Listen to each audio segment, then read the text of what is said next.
Hi there, it's Jason from Fraser Valley Rose Farm, and we are breaking heat records today in, of all places, Canada. So what better time to talk to you about heat-tolerant plants, specifically heat-tolerant perennials. Now on this video, I'm going to do something a little different. I'm going to organize it basically into plant families a little bit, and you'll see why I'm doing that, because it'd be no surprise to you that something in the cactus family or the Euphorbia family is super heat tolerant. But did you know that members of the buttercup family are notoriously not tolerant to heat?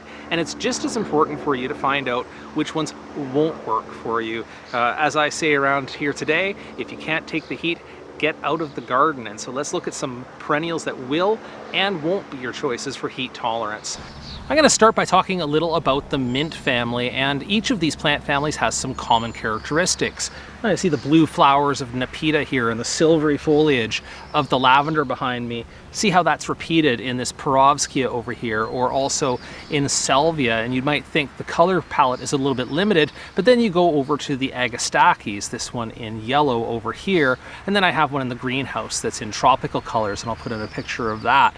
All of these are in the mint family, and you can see that that common trait that they have is that they all tend to handle the heat quite well, as long as they've got a site with a reasonable amount of water, as long as they have regular irrigation. Now, that isn't to say that every member of the mint family is perfectly heat tolerant. I would say that Monarda is a bit less so, has large leaves and tends to wilt out a little bit. And side note, while we're talking here about this Brassicaceae, is that when I was up doing the cactus tour that I just posted a while back, John mentioned to me that this perennial is the one thing that he's put on that hillside with the cactus that gets the same amount of water and is holding up year after year, summer, winter, no problem. So Brassicaceae, I'm going to say, is certified bulletproof.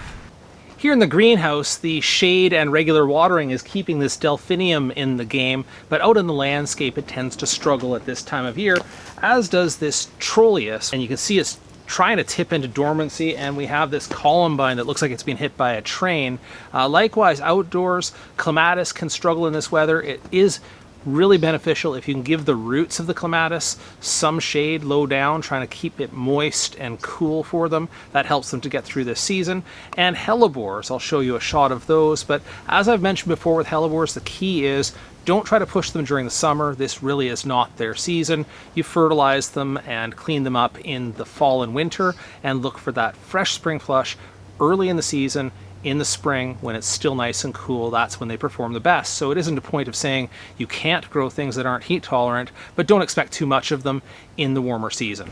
Next on my list, let's talk about the aster or daisy family. It has members such as this real hero Gaillardia, and I got you a close-up picture of these. This has really interesting looking flowers, but also the non-stop blooms of things like coreopsis. And you can see over my left shoulder here with the black foliage there, that one is that perennial sunflower or false sunflower. All of those are wonderfully heat tolerant. Leucanthemum, like the one behind me here, actually needs a little bit of extra watering support during this time. So it's not uniform throughout the daisy family, but it is fairly good across that range. Lots of good choices within the daisy family. Let's move on now to the carrot family, which is something I recommend an awful lot because it does a lot to attract and support beneficial insects into your garden, things like Asteraceae or sweet Sicily. But the problem with this family is that it does tend to go summer dormant. Even all of the annuals in this family, you'll recognize things like cilantro and shareable and dill, will all bolt off to flower and then die prematurely if they get too much heat. There are things like this eryngium that you can keep in the game with a lot of watering, but if you do want to have them in your garden, what I would say is that as you get into the hot days of summer, you can give them a trim back. For many of these varieties, like the Asteraceae I'm showing you now that has these browning leaves, give them a trim back now, and then once we get past the hotter weather, they'll send a fresh set of leaves and even some blooms later in the season. I'm going to break out of the template now of talking about plant families and just highlight some great heat tolerant plants from across the spectrum. This one here is called Euphorbia, or red hot poker, and you can see it's just emerging with its flowers now in the hot of the season. gorgeous and super heat tolerant. It's a South African plant. The other one, next one I want to talk about is sedum, and of course when we talk about sedum, no surprise there. It's succulent and super heat and cold tolerant, one of the all-around winners. Miscanthus. Grasses are a group that actually have a special advantage in dealing with heat. They can photosynthesize at higher temperatures than most other plants, and this one, Miscanthus strictus, with its attractive stripes, is actually a great grower for the warm season.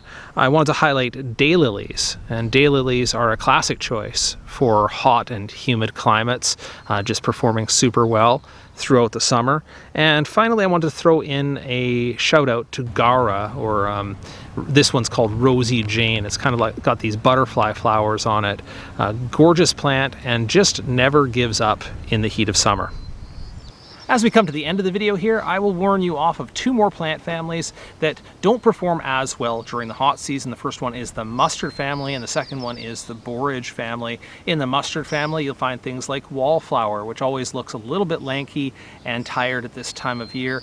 Also things like wallcress, Arabis, we have candy tuft in that same family, all start to shut down during the heat of summer. Second one, that borage family, has things like brunnera and pulmonaria, which you can treat them with some shade and you can treat them with some water, but they always have a tough time keeping really good foliage condition during this time of year, and they just start to slow down their growth and yellow out. So those are ones that you may want to have in the garden, but you'd want to treat them to as shaded a location, continuous watering, and then you'll probably see your best condition first thing in the spring. All right, that's all I have for you today. I hope you found this focus on the plant families not too distracting. I think the thing is, once you start thinking in terms of plant families, you can find not perfect rules, but commonalities amongst the members of the family in terms of what conditions they like, sun or shade, and their cycles and the things about them that make them interesting for the garden. So I hope you found that interesting. If you have any questions, please drop those down below the video in the comments, and I'll see what I can do to help.